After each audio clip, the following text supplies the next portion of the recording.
every SME is allowed to make mistakes, and they shouldn't beat themselves too badly on that point, because making mistakes is part of that process of learning and growing your experiences. That being said, there are a few global mistakes that a lot of companies tend to sort of walk into, especially in the creative and technical industries.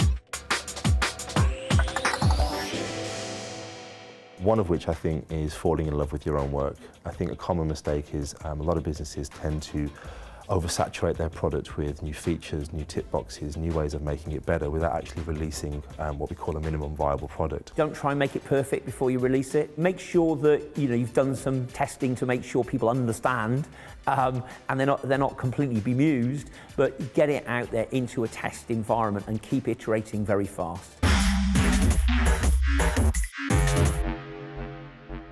It's not easy, and nobody should expect it to be easy. Nobody should say, well, okay, maybe occasionally I get a no. Probably most of the time you're going to get a no, and you're going to have to turn that no into a yes by virtue of really listening to the objection that people are giving you and saying, okay, I haven't figured it out yet, but I'm going to work with this guy. This guy is giving me feedback, and the best thing you can have is feedback. Be prepared to go in a slightly different direction than you imagined, because you have to take the feedback from your potential users. Give them something that is delivering value for them. Another mistake is not considering the release window, concentrating solely on a release date.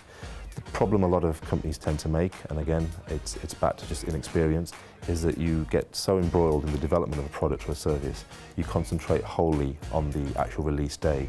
And when you finally release your product, you kind of expect the rest of the world to discover it and suddenly praise it as being the best solution ever created. What you should be doing is thinking about the PR and the marketing several weeks, if not months, before a launch date. It should be part of your business plan, it should be part of your strategy going forward. It shouldn't be something that you think about once a product is released. The reasons why businesses fail, I can probably look back at the 5 businesses that I've started, 2 of which failed, and come up with at least 2 of them through hard personal experience. The single biggest one is they run out of money.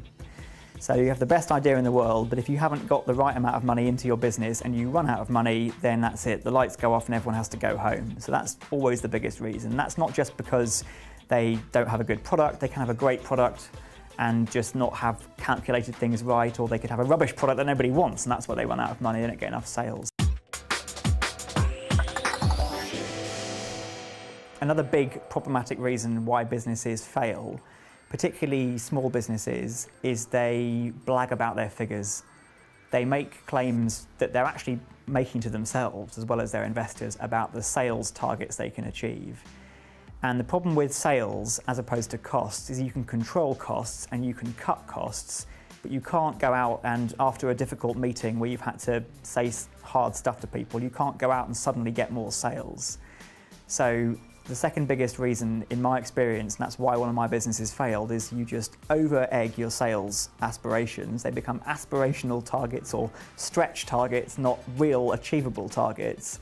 And that has as real an impact on the business as going over budget. It's also a mistake I see with a lot of young entrepreneurs and young startup businesses, where there's a slight level of arrogance that can creep into their business plan and their sales pitch when they're talking to investors about raising finance. They feel that what they have on paper and what they're able to execute is worth a lot more than it is in reality.